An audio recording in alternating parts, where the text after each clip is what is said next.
حضرت موسیٰ علیہ السلام اللہ سے ہم کلام ہوا کرتے تھے۔ ایک دن اللہ سے باتیں کرتے کرتے وہ کہنے لگا کہ اے اللہ، اس دنیا میں مجھ سے شاید کوئی زیادہ علم والا ہو۔ تو اللہ نے فرمایا، حضرت خضر علیہ السلام آپ سے زیادہ علم والا ہے۔ حضرت موسیٰ علیہ السلام نے حضرت خضر علیہ السلام سے ملاقات کی خواہش ظاہر کر دی۔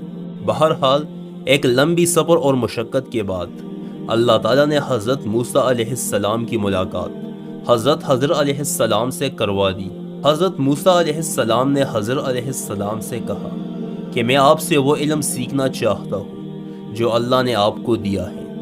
حضرت خضر علیہ السلام نے کہا کہ آپ اس علم کو سیکھتے ہوئے صبر نہیں کر سکو گے۔ تاہم حضرت موسیٰ علیہ السلام کے اصرار پر حضرت خضر مان گئے اور حضرت موسیٰ کو یہ ہدایت دی کہ آپ میرے کسی کام میں مداخلت نہیں کرو گے۔ موسیٰ علیہ السلام نے خاموش رہنے کا وعدہ کیا۔ دونوں چل گئے اور چلتے چلتے ایک دریا کے کنارے پہنچ کر کشتی میں سوار ہو گئے۔ وہ کشتی والا خضر علیہ السلام کو پہلے سے جانتا تھا، اس لیے اس سے کرایہ بھی نہ لیا۔ جب کشتی دریا کے درمیان میں پہنچ گئی تو خضر علیہ السلام نے کشتی کے فرش سے 1 یا 2 تختے توڑ دیے، جس سے پانی کشتی کے اندر داخل ہونے کا خدشہ تھا۔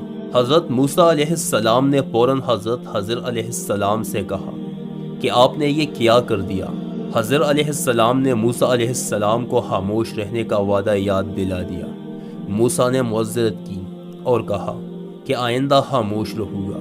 جب کشتی سے اترے تو چلتے چلتے انہوں نے بچوں کو کھیلتے ہوئے دیکھا۔ حضرت خضر علیہ السلام نے ان بچوں میں سب سے خوبصورت بچے کو پکڑ کر اسے قتل کر دیا۔ موسیٰ علیہ السلام سے پھر نہ رہا گیا اور اعتراض کیا، لیکن حضر علیہ السلام نے خاموش رہنے کا وعدہ دوبارہ یاد دلایا۔ موسیٰ علیہ السلام نے پھر معذرت کی اور خاموش رہنے کا وعدہ کیا۔ دونوں آگے چلتے چلتے ایک گاؤں میں پہنچ گئے۔ انہوں نے گاؤں والوں سے کھانا طلب کیا، لیکن کسی نے بھی ان کی مہمان نوازی نہیں کی۔ اس گاؤں میں حضرت خضر علیہ السلام نے ایک دیوار دیکھا جو گرنے والا ہی تھا۔ حضر علیہ السلام نے اللہ کا نام لیتے ہوئے اس دیوار پر ہاتھ رکھ دیا، جس سے وہ دیوار سیدھی ہو گئی۔ حضرت موسیٰ علیہ السلام جو پہلے سے ہی گاؤں والوں کے رویے سے ناخوش تھے، فوراً بول اٹھے کہ اے حضر، آپ نے تو یہ دیوار سیدھی کی، اگر آپ چاہتے تو اس کی اجرت لیتے تاکہ ہم کھانا کھا سکتے۔ یہاں حضرت خضر علیہ السلام نے کہا کہ اے موسیٰ، یہ تیسری مرتبہ ہے کہ آپ صبر نہیں کر سکے، اس لیے ہم دونوں کے درمیان جدائی ہوئی۔ لیکن جدائی سے پہلے ان تینوں واقعات کی وضاحت سمجھ لو۔ سب سے پہلے وہ کشتی اس لیے توڑ ڈالی کہ وہ کشتی مساکین کی تھی اور وہ کشتی ان کے ذریعہ معاش کا واحد سبب تھا، لیکن دریا کے اس پار جس بادشاہ کی حکومت تھی وہ لوگوں سے صحیح سلامت کشتی چھین لیتا تھا اور ابدار کشتی چھوڑ دیتا۔ اس لیے میں نے اس کشتی کو توڑ ڈالا تاکہ بادشاہ اس کشتی کو نظر انداز کر دے۔ دوسرے نمبر پر اس بچے کو اس لیے قتل کر دیا کیونکہ وہ بچہ اپنے نیک ماں باپ کے لیے بدنامی کا سبب بنتا۔ اس کے والدین بہت نیک تھے، لیکن وہ بچہ پیدائشی کافر تھا، اس لیے خطرہ تھا کہ یہ بچہ بڑا ہو کر اپنے والدین کو مجبور کرتا کہ وہ بھی کافر ہو جائے۔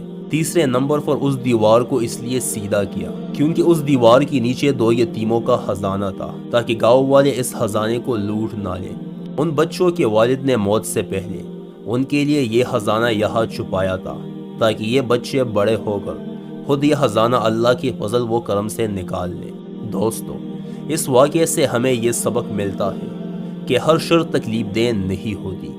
جو بظاہر ہمیں شر نظر آتا ہے اس میں بڑی حکمت اور بہت سی نعمتیں چھپی ہوتی ہیں۔ ہر تکلیف میں ایک خیر ضرور ہوتا ہے۔